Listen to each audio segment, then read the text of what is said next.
thank you for coming out today. We're here to announce the release of the Texas Civil Rights Project's 11th Human Rights Report, which is on book censorship in the Texas Department of Criminal Justice prison system. We've reviewed, for the first time, TCRP's making publicly available the list of all almost 12,000 books that TDCJ bans prisoners from reading. About every year, there's about 11,500 books that are sent to prisoners that are censored from the total list of 11,851 distinct titles.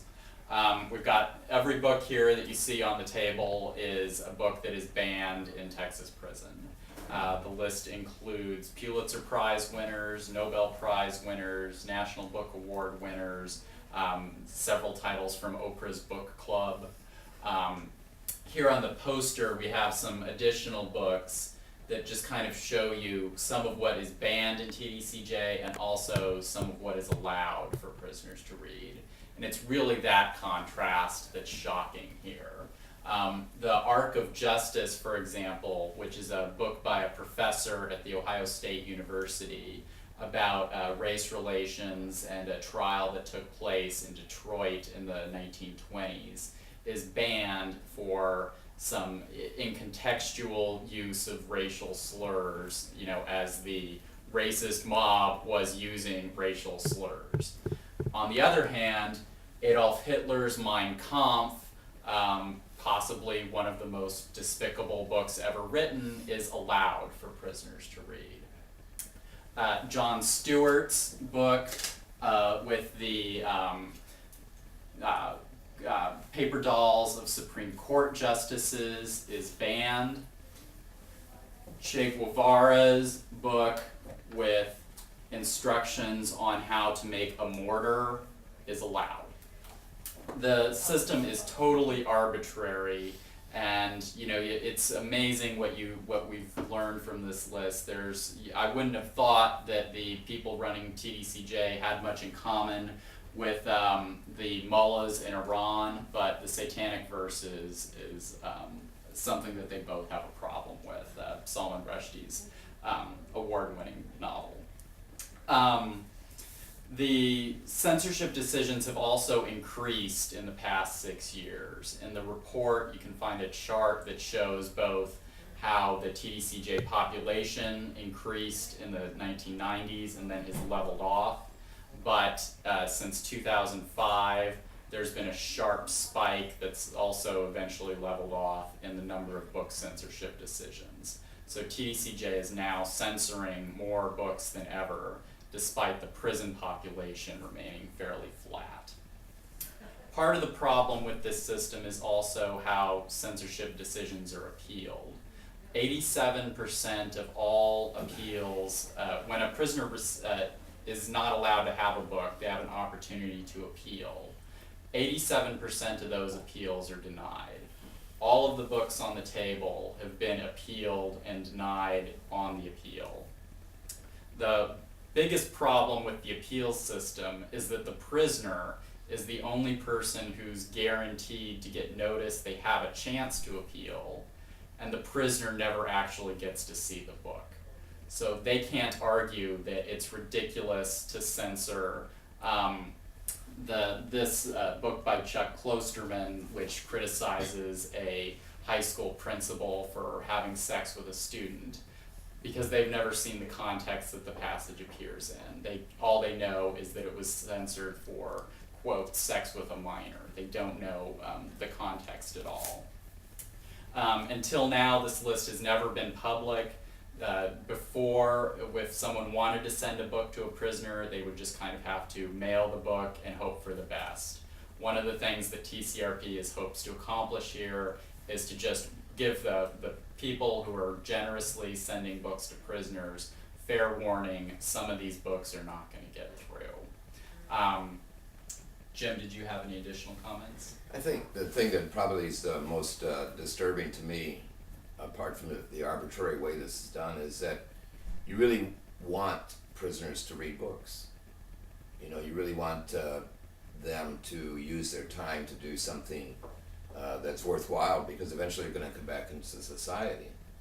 And when you go through this arbitrary process of denying them 12,000 books simply because you got a couple of employees that are handling these when they come in, it really sort of undercuts, I think, the rehabilitation effort. And I think maybe the second thing that, besides undercutting the rehabilitation effort, I think the second thing that really is troublesome is the politics behind censoring some of these. Some of these books clearly are censored because they're unfavorable to the prison system. Some of the books clearly are censored because they're unfavorable to our society, a critique of our society. For example, Women Behind Bars is critical of the prison system in the U.S. And this book here, The Arc of Justice, that's banned. I use this when I teach class at the university. I mean, this is a very important trial in American history in Detroit. It's at the very beginning of the civil rights movement. Why is something like this banned? Simply because they repeat the racist remarks that the crowd made when they're charging to the doctor's house? I mean, that's absurd. It's a pretext. You know, they're using that as a reason to ban the book. They're looking for some reason to ban the book. I mean, this is as Scott pointed out, this book has won a lot of awards and it's banned. It doesn't make any sense. And so I think that this is really something that hopefully the prison system will look at. I hope probably more important is that the oversight committee and the legislature will look at, because it's so counterproductive. It's so stupid. It is absolutely stupid to let in Mein Kampf, but not some of these other books that are important in the literary world, but also important in terms of our society and the criticism of our society.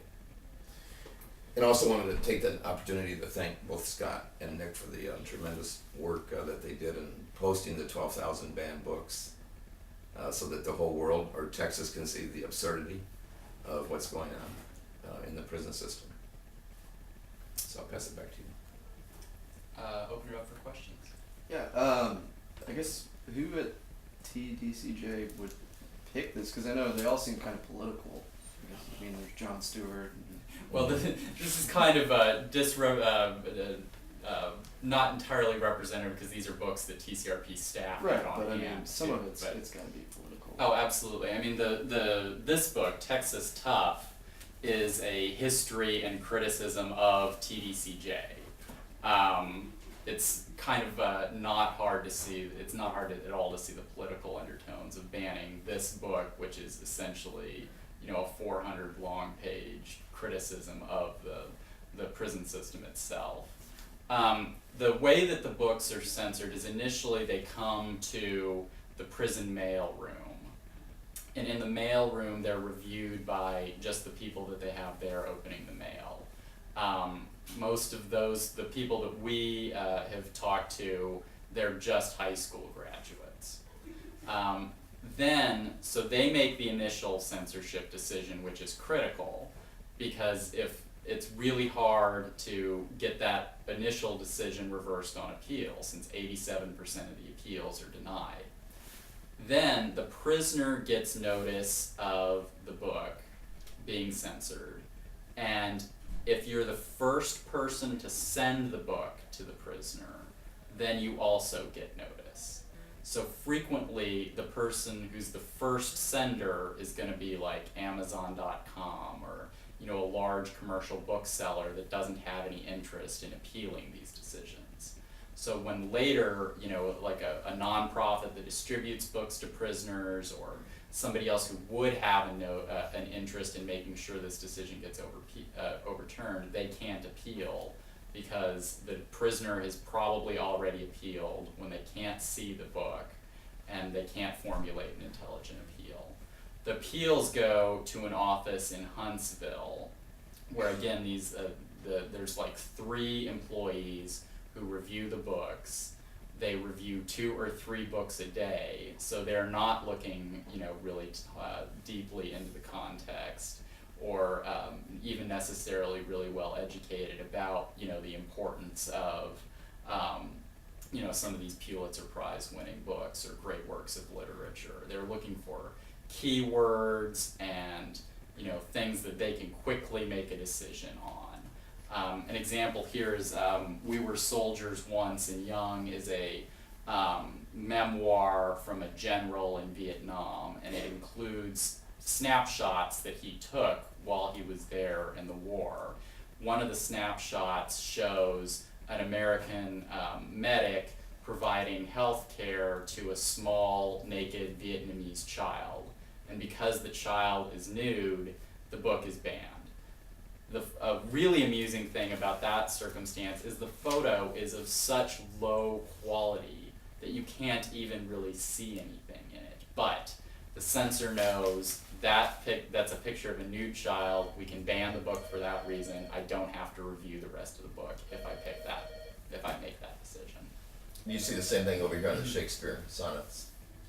You have that bottom from the second from the right. You see some classic painting, but it's banned for nudity. In the, On the cover. I don't think they even cracked open the book. Yeah, it's not banned for anything related to the text. It's banned for the cover. But on your point on the politics on it, here's Soledad Brothers, of course. It's banned from, you know, the Soledad prison in California, letters from Jackson, George Jackson. So I do think some of it's clearly political. I mean, obviously, they're flagging some of this stuff because it's anti-prison. But then some of it's Scott saying is just totally stupid and arbitrary. But I think even though it's stupid and arbitrary, you know, that it's done in a mean spirit. I just think that's sort of the way that these people act from my experience. And the problem is, if the low-level mailroom employees make a stupid decision, that's one thing. But then that you have no opportunity to appeal to somebody who should theoretically putting some more thought into these decisions is even more disturbing.